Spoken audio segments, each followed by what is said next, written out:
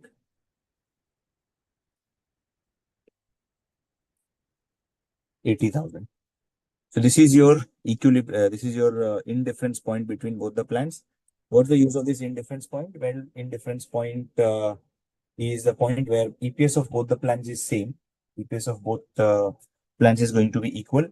And below this indifference point, if you're expecting your EBIT to be, then EBIT, then you should go for a unlevered plan or a lesser risky plan. And beyond this, if you're expected EBIT, then you should go for a levered or a risky plan. Okay. So this is again quite a revision of the indifference point concept. Are there any other queries or shall we call it a day right now? Yes, I'll just wait for a couple of minutes or else we can call it a day.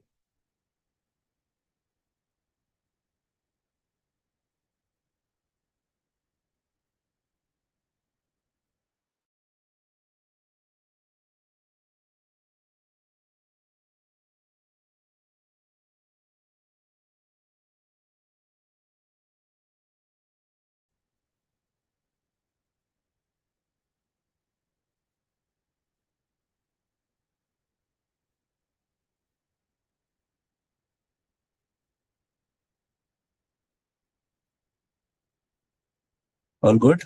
Okay, so no queries. Okay, in that case, let's just call it a day, guys. Let's stop here. See you in the tomorrow's session. Tomorrow is going to be the last session of mine, in which we'll be doing the chapter of leverages or the leverages. Okay. So let's just stop here for the day, guys. See you in the next class. Bye bye. Good night. Enjoy and take care.